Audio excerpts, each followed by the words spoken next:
Welcome to Next Round with the Pacific Research Institute. I'm your host, Rowena Itchon. In this podcast, Tim and I, PRI's Director of Communications, and I chat with PRI California Fellow Kerry Jackson on what we're calling the Great Blackouts of 2019. In October, in the middle of fire season, some 3 million Californians didn't have power because bankrupt utility PG&E began a series of electricity blackouts called public safety power shutoffs to prevent equipment from starting wildfires during the hot, dry, windy season that happens during the early fall months in California.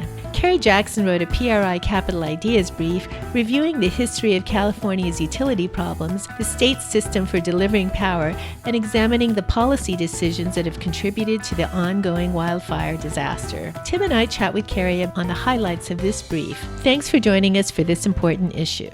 Kerry, it's great to have you back to discuss an issue that once again has made California a national embarrassment, and it's what you call the Great Blackouts of 2019. So before we dive into the substance, let's start with a 30,000-foot view. How did we get here in the first place? To answer that question, how far do you want to go back? I think for what we're looking at here, I think we should just back up to last fall and not have to get too deeply into this. But that's starting in November of last year. There was a transmission line that's owned by Pacific Gas and Electric, and it started the Camp Fire. And this Camp Fire, it was the biggest, most destructive, deadliest fire in California history. Destroyed more than 150,000 acres, more than 18,000 structures, and killed 86 people. So with that coming down on PG&E, they want to avoid a replay of having that happen again this year during the fire season. So they have decided to have a series of public safety power shutoffs to reduce the risk of wildfires. So I think that brings us up to date to where we are now. So much of the public criticism over the blackouts has centered around PG&E, and many have criticized this investor-owned monopoly for not spending what should have been spent to upgrade their infrastructure over the years, and then others have faulted them for really bungling this whole public safety power shutout process. In a truly free market, we as customers would have the ability to cancel our service and go with someone else. But as you make the case in your brief, government policymaking over the years has truly tangled up California's supposedly private sector power system. How so? And isn't the answer to people's frustrations with PG&E really more competition? Well, supposedly the system was deregulated in 1996, but it wasn't. Here's the way things are today.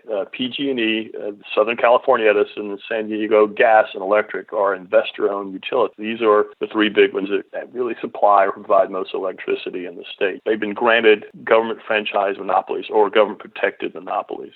This means they're rigid, bureaucratic. When change is needed, they're slow to respond. They're very limited when they have to resolve problems. And regulated utilities, investor-owned or not, are known for the misallocation of resources. Decisions are made for political reasons rather than economic reasons or financial reasons or customer-based reasons.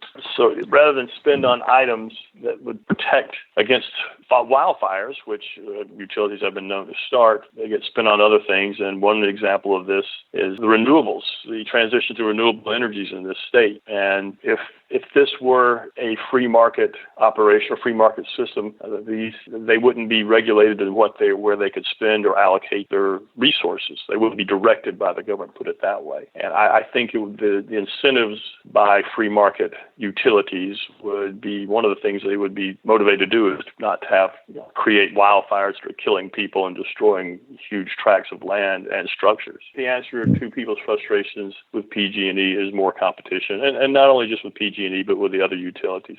Competition always is best for the consumer. So with the state plunged into darkness, all eyes, of course, turn to Governor Newsom to see how he's going to respond.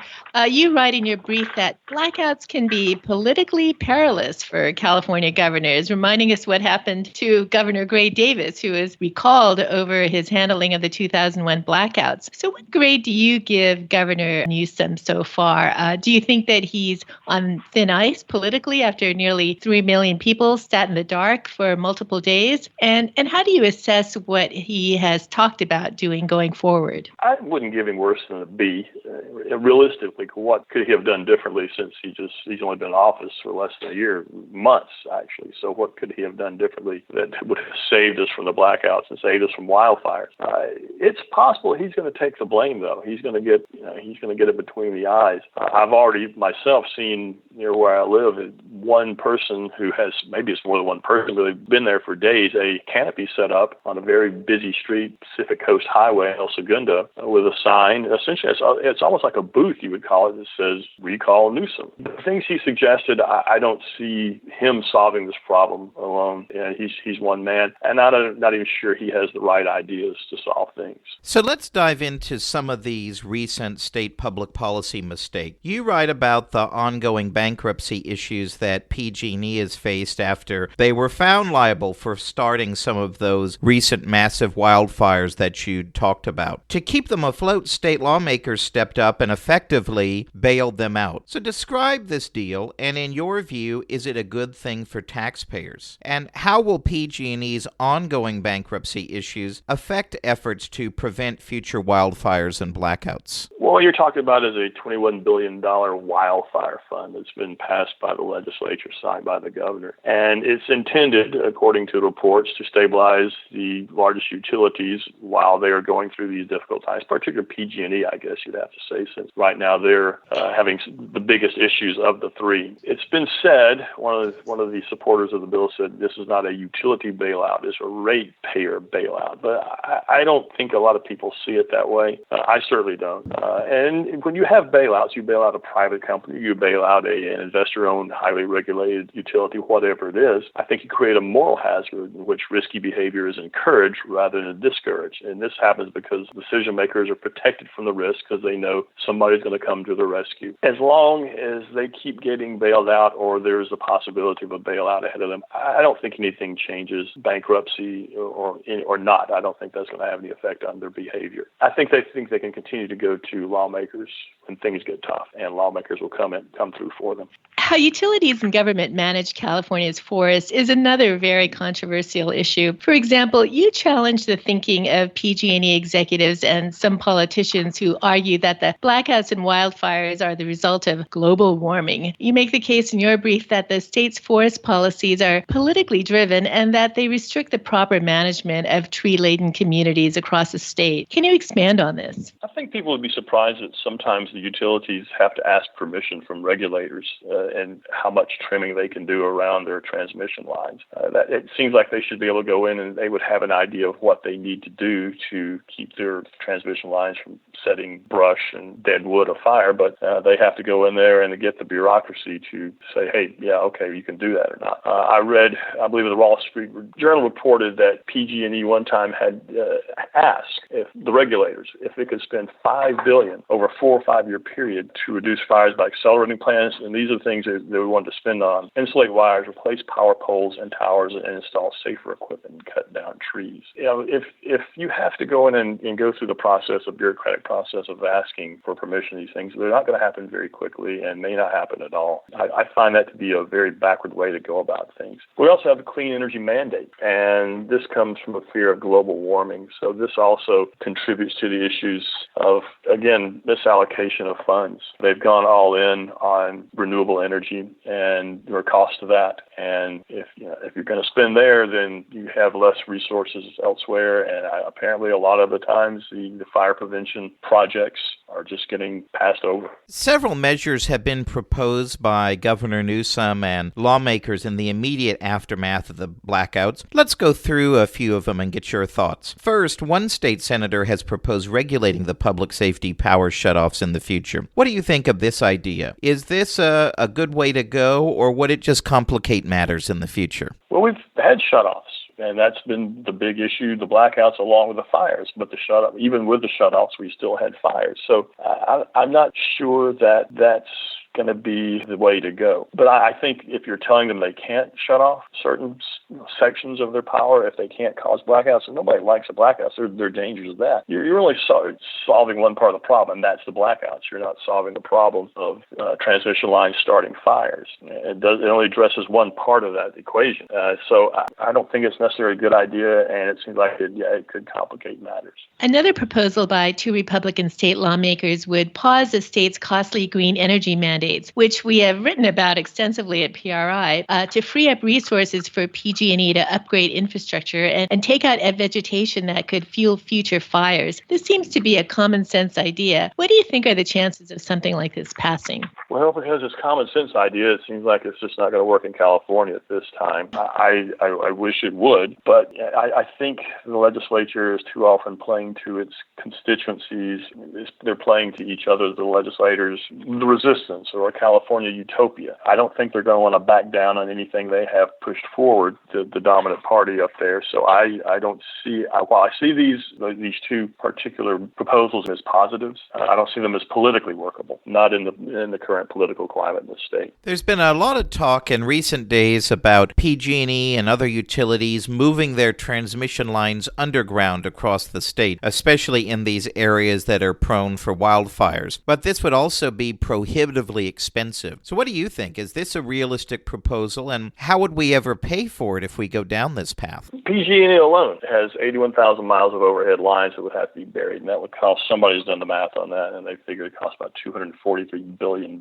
And that's going to have to be spread across the customers, the ratepayers of the utility, and somebody else has done the math, and they figure it's about $15,000 per account. So while it might be a good idea, although it's not a perfect solution because there are other issues there. Once you bury a power line, it's subject to get water in it. It could be, we have earthquakes, there could be problems there. And if you do have to do any repairs or maintenance, then you have to dig them out, and that's costly as well. I just don't see that, at least for retrofitting. I know you may have, in fact, there are some projects where new lines are going underground, and maybe at some point all new lines go underground, and they find a way to protect them from the elements. But just retrofitting, just taking every transmission line we have, even the distribution lines within cities, and doing them underground is just way too expensive, and it's going to take quite a long time to get done. Some have argued that we should move away from large utilities like PG&E and Southern California Edison and move towards smaller community-based power companies. While there are some advantages to this approach, it seems like we would have the same problem of government-approved power monopolies. What's your view? Is smaller better? Smaller doesn't necessarily have to be better. At least if you went smaller, you wouldn't have the bureaucracy to work through. But if we're talking about essentially a co-op where it's owned by a city or a county, you still have the same problem going on. They would only own the infrastructure of their own lines, distribution lines within the city, or if it's a county. The lines that are still out there, the transmission lines, wouldn't change. Now, a city who is now, let's say they're connected to PG&E, they go create their own co-op, and then they get some electricity from another source, and this other source doesn't have transmission lines going over the danger zones, the fire danger zones. So they can avoid blackouts because where they're getting their power from, those lines are not having to be cut. But still, you still have the big utilities out there with a lot of transmission lines in very difficult places or very dangerous places. So you don't, again, the city or the county can help itself avoid blackouts. But the problem with transmission lines causing fires is still in place. That doesn't change. So as we close, people always look to PRI for the free market solutions to the problems facing California. So on the issues of wildfires and blackouts, it seems to be much more complex than that. So if you were made governor for the day, what would be your ideal free market approach to ensure that Californians never again face massive blackouts? I don't think being governor would be nearly enough to get that taken care of. I think you have to